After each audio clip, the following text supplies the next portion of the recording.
Media বন্ধন। আজকে আমি press meet করার কারণ হইল গত 27 তারিখ আমার নামে এজেন্ট সঞ্জয় রিয়াং এলিগেশন লাগাইছিল। এটার নিয়ে আমি একটু কথা বলবো।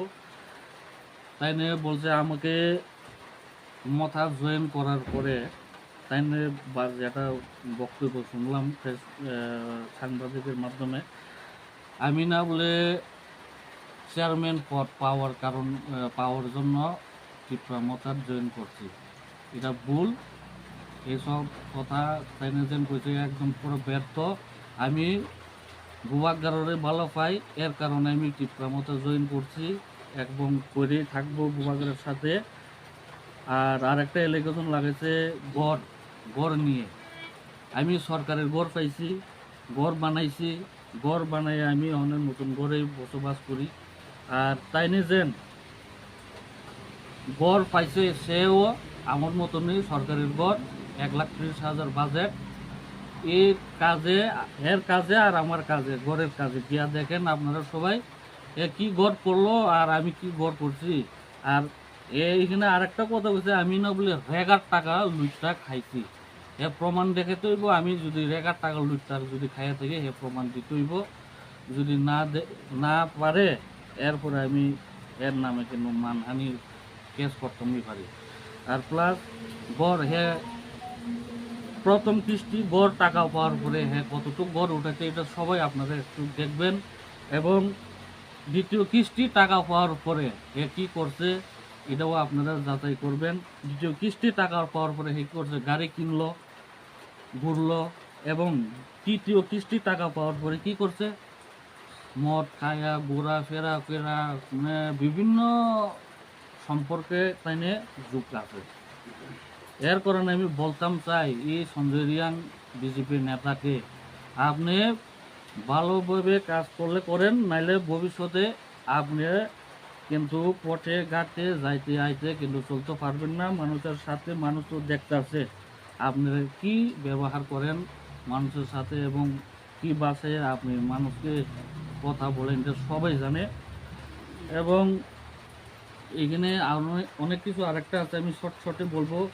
এজেন্ট কয়েকটা মুখ্যমন্ত্রী জনজাতি বিকাশ যোজনা, এখানেও কয়েক বেনিফিশিয়ারির কাছ থেকে টাকা নিয়েছে, 20,000 15,000 এভাবে তাই নিয়ে টাকা নিয়ে ওই দিন রাত খালি ঘোরাফেরা এইভাবে চলছে। তো এসব কি সবকা সাথ সবকা বিকাশ হয় এমনভাবে? না, মানুষকে লুটে ফুটে খাওয়ার জন্য সবকা সাথ সবকা বিকাশ, এটা পাবলিক জবাব দেবে। এর কারণে বলছি, মানুষ তো সবাই জানে এখনের মিডিয়ার যুগ, কে ভালা কে খারাপ সবাই দেখে। এ কারণে আমি বলতাম চাই ওনাদেরকে যত নেতাই করুক কিন্তু মানুষের স্বার্থে কাজ করতে হবে।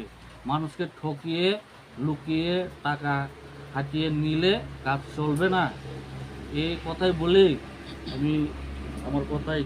প্রথমে মিডিয়া ভাইকে অসংখ্য ধন্যবাদ।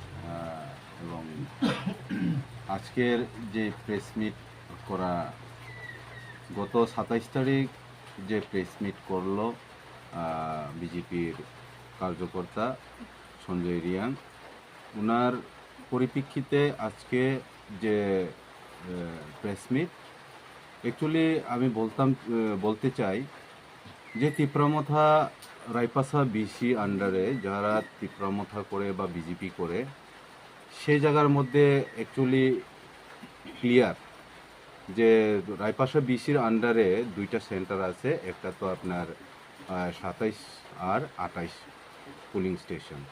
তো এই পুলিং স্টেশনের মধ্যেই পরিষ্কার পাবলিক হচ্ছে গণদেবতা, পাবলিকই কে কাজ করে না করে সেই হিসাবেই পাবলিকে ভোট দেয়। এবং গণনার ক্ষেত্রেও আজকে রায়পাসা বিসিতে তিপ্রামথা জয়ী, যেহেতু অর্ধেকের বেশি তিপ্রামথা ভোট মার্জিন নিয়ে জয়ী হয়েছেন।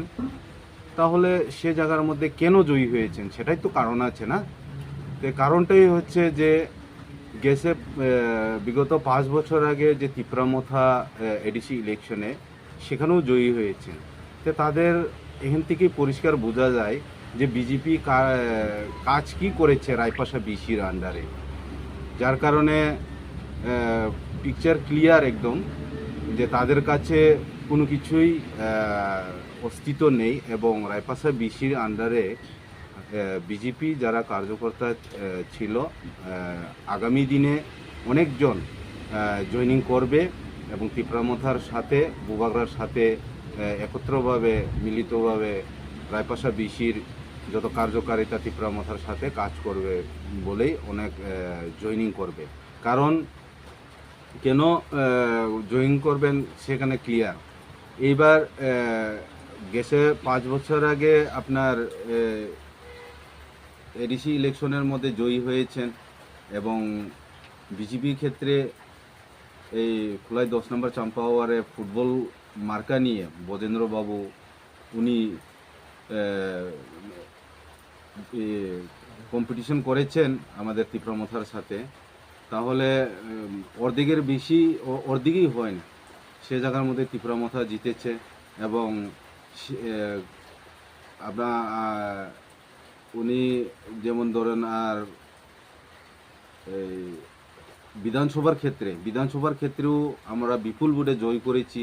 সে জায়গার মধ্যেও আমরা দুইটা পুলিং স্টেশনের মধ্যে তিপ্রামথা জয়েন করেছে।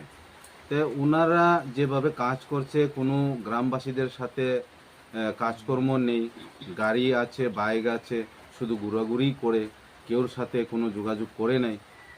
সে কারণে পরিষ্কার এই আগামী দিনে আমাদের যে এডিসি যে বিসি ইলেকশন হবে সেখানে বিনা প্রতিদ্বন্দ্বিতেই আমরা জিতে নেব। প্লাস সেই কারণে আজকের এই প্রেস মিট, যার কারণে ওনার কথা তো আর বলার কোনো কাজেই নেই, যার কারণে পরিষ্কার পাবলিক জেনে নিয়েছে, যার কারণে আজকের প্রেস মিট এখানেই